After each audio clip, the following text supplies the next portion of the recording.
Um mergulhador observa na escuridão do Mar do Norte. Seu parceiro deveria estar seguro dentro da cápsula, mas seu corpo flutua na escotilha. 2 anos antes, em outra plataforma, 2 homens deitam-se em uma câmara selada com calor acima de 120 graus Celsius. O supervisor bombeia mais hélio, achando que está salvando eles. Na verdade, cada volta da válvula está matando eles. Desses 2 incidentes, um a bordo do Varga 2 em 1975 e o outro no Venture 1 em 1977, surgem histórias que revelam o perigo que os mergulhadores enfrentam trabalhando nos limites da resistência humana em um dos ambientes mais hostis da Terra, o Mar do Norte. O mergulho há muito tempo é usado para dar suporte ao trabalho debaixo do mar, mas quanto mais fundo um mergulhador vai, maiores são os riscos. Em profundidade, os gases se dissolvem no seu corpo sob pressão. Subir rápido demais faz esses gases virarem bolhas que podem lesionar tecidos e articulações, causando a doença descompressiva, ou the bends. Os resultados podem ser incapacitantes, até mesmo fatais. Para evitar isso, mergulhadores sobem em estágios, pausando para o corpo se ajustar. Mas o trabalho em plataformas offshore é implacável. Cada dia em uma plataforma é caro, e em alguns casos, a descompressão pode levar dias ou até uma semana. Para dar continuidade aos projetos, criou-se nos anos 1960 o mergulho de saturação. Ao invés de subir à superfície após cada turno, mergulhadores passam semanas em uma câmara pressurizada ajustada à profundidade do trabalho. De lá, eles se transferem para um sino de mergulho, descem até o fundo do mar e retornam após cada tarefa, sem mudar a pressão. Só quando o turno termina é que eles descomprimem lentamente ao longo de vários dias. Esse método tornou possíveis as imensas façanhas de engenharia exigidas no Mar do Norte. Plataformas semi-submersíveis operavam em blocos remotos da bacia de Shetland, permitindo que mergulhadores ficassem em profundidade o bastante para concluir tarefas complexas da exploração de petróleo. O trabalho é caro e difícil, mas o petróleo e gás sob o mar prometem fortunas. Uma das empresas na linha de frente desse setor era a Oceaneering International. Fundada em 1964, ela se especializou em engenharia submarina, mergulho e veículos remotos. Seus mergulhadores eram pioneiros, mas dependiam frequentemente de sistemas frágeis, supervisores e mapas. Em setembro de 1975, o Varga 2 está posicionado sobre o campo de petróleo Bruce, a 340 quilômetros a nordeste de Aberdeen. Abaixo da superfície está um conjunto de preventores de erupção, que mantém a pressão do poço sob controle, mas algo está preso em sua estrutura. A ordem é enviar mergulhadores para inspeção. Roger Baldwin e Peter Holmes são escolhidos. Baldwin tem só 24 anos.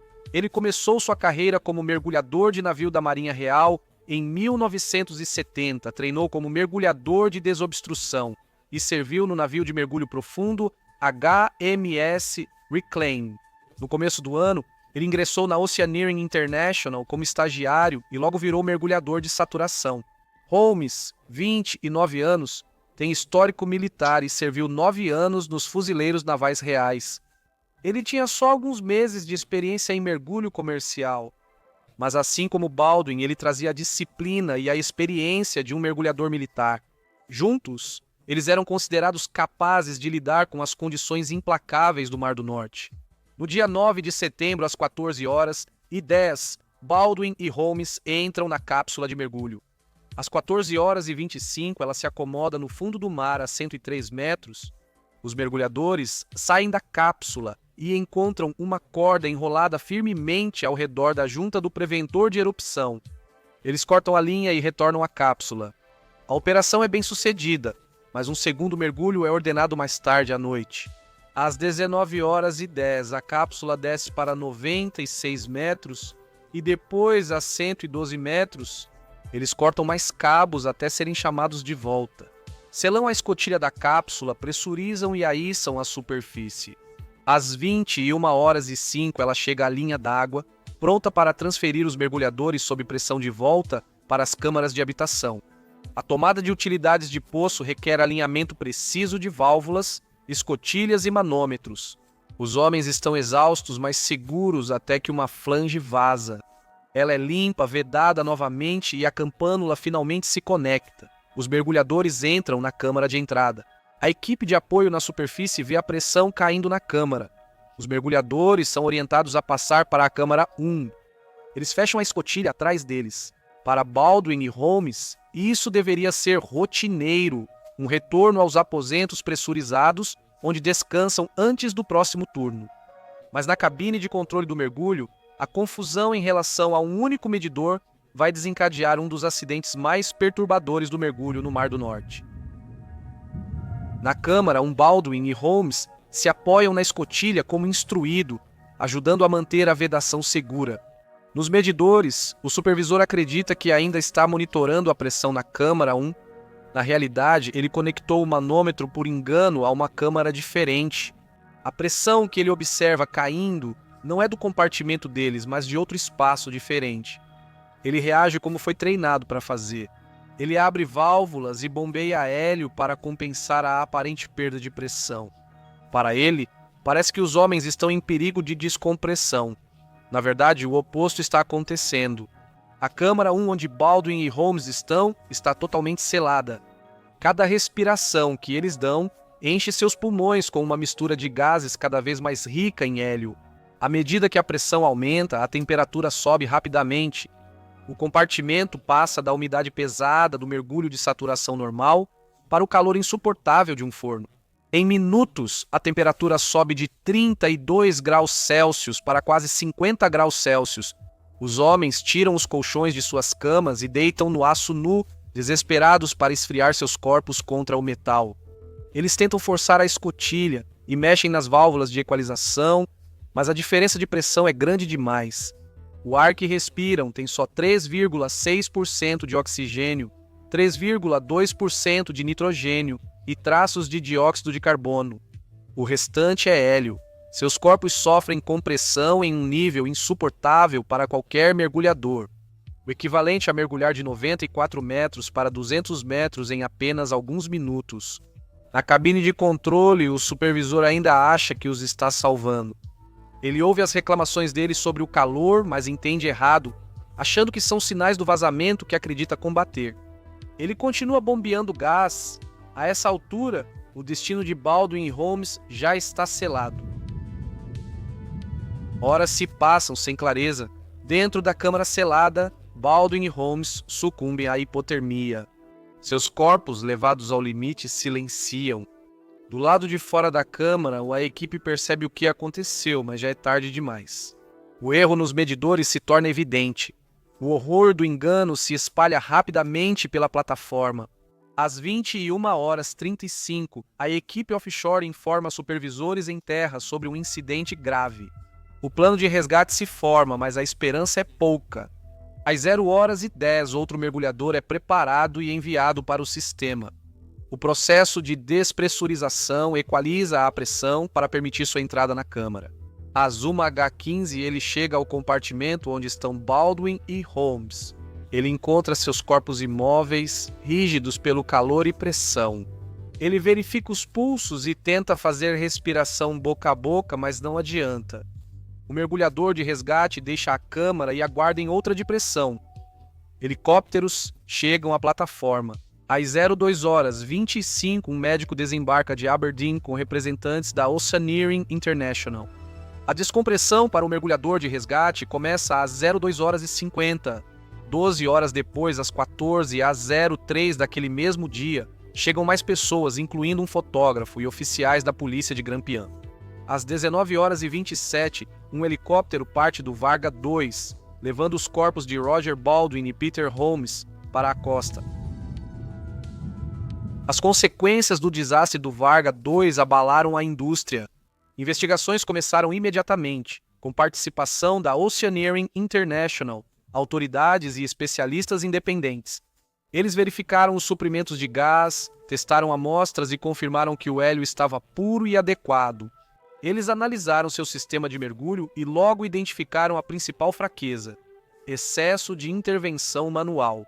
O painel de controle de mergulho era lotado, complexo e vulnerável ao erro humano. Manômetros eram alinhados manualmente, válvulas trocadas e pressões analisadas visualmente. Um simples erro, como esquecer de qual câmara o manômetro lia, poderia causar uma catástrofe. E foi exatamente isso que aconteceu. Um manômetro exclusivo para a câmara 1 teria mostrado o valor real e salvo 2 vidas.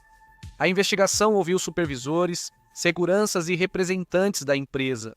O responsável pela segurança da Oceaneering International admitiu que a composição e o uso do painel contribuíram para o acidente. Outros testemunharam que o sistema vinha sendo utilizado regularmente da mesma forma, deixando cada operação sob risco de uma falha semelhante. Para as famílias de Baldwin e Holmes, as conclusões não podiam mudar o ocorrido. Ambos eram jovens, mergulhadores experientes com histórico militar, mortos não pelo mar em si, mas pelo projeto falho de um sistema que deveria protegê-los. No mergulho de saturação, a margem de erro é mínima. 2 anos depois, outra equipe de mergulhadores viveu uma tragédia. Quando a cápsula subiu, um homem ficou do lado de fora, quando deveria estar seguro dentro da cápsula de mergulho selada. Enquanto uma equipe de mergulho se prepara no Mar do Norte, o semissubmersível Venture sai de Mathiel, Fife, em 4 de maio de 1977, rumo ao bloco 21.122, cerca de 120 milhas a nordeste de Samborough, Ilhas Shetland. A plataforma chega ao local na manhã de 9 de maio. No fundo do mar, há uma estrutura feita para conectar-se a preventores de erupção. A instalação do preventor de erupção é o próximo passo para garantir a segurança do poço. O preventor de erupção, Blowout Preventer, é um dispositivo robusto com válvulas e pistões capaz de selar o poço se gás ou fluidos subirem inesperadamente pela coluna de perfuração. É a proteção crítica contra uma erupção, o pesadelo de toda a equipe offshore. O conjunto Blowout Preventer tem 4 postes, guia e estrutura de suporte, esperando os mergulhadores para finalizar a descida. A equipe de mergulho inclui Craig Michael Hoffman, 22 dos Estados Unidos da América, Delaware, e David Wayne Hammond, 30 de Monarch, perto de Dundee, Escócia. Hoffman trabalhou com mergulho na construção civil e engenharia nos Estados Unidos antes de se mudar para o Mar do Norte. Apesar de competente, ele é jovem e ainda aprende. Hammond é mais experiente, com 9 anos de mergulho, sendo 3 deles em campos petrolíferos offshore. A tarefa inicial deles é inspecionar o local. Eles descem na cápsula, confirmam as condições da estrutura e informam o supervisor. Os postes guia estão cheios de fios e cabos que vão impedir que o Blowout Preventer se encaixe corretamente. A solução é enviar mergulhadores para removê-los. Hoffman e Hammond recebem lâminas de serrote para cortar os fios, cada um com quase 3/8 de polegada de espessura. É um trabalho difícil e exaustivo em terra. Com a pressão do oceano e a saturação nos corpos dos mergulhadores, torna-se ainda mais debilitante. Mas é necessário para que a instalação prossiga. 4 dias depois, em 10 de maio, os mergulhadores Craig Hoffman e David Hammond saem do sino de mergulho para cortar cabos que bloqueiam o preventor de erupção. Hoffman, de 22 anos, é o primeiro a descer pelo tubo do sino, que é o túnel até a água fria. Ele trabalha por apenas 35 minutos antes de retornar ao sino. Hammond então sai do sino para continuar a tarefa. Pouco depois, a comunicação entre o sino e a superfície se torna intermitente e até mesmo é perdida por um período. Hammond é chamado de volta ao sino e, quando tenta subir de volta para dentro, encontra Hoffman preso de cabeça para baixo no tubo do sino. Hammond tenta sacudi-lo para acordá-lo, mas Hoffman não responde. A posição de Hoffman torna impossível para Hammond entrar no sino. Ele remove suas nadadeiras e tenta passar apertado, mas o espaço confinado com o corpo de Hoffman obstruindo o compartimento não deixa espaço para manobrar. Hammond recebe a ordem de puxar Hoffman para a água e prendê-lo fora do sino. Ele prende o corpo à estrutura metálica submersa e entra no sino. Ele confirma com a equipe na superfície que a escotilha está fechada. Uma vez selado, o sino é erguido lentamente até a superfície. Os investigadores analisaram depois os equipamentos, amostras de gás e materiais usados para filtrar o ar no mergulho. Todos foram testados com segurança e nenhuma falha foi encontrada nos sistemas do sino. Os registros médicos mostraram que Hoffman havia sido considerado apto para mergulhar em 1976, mas seu certificado estava vencido no momento do mergulho.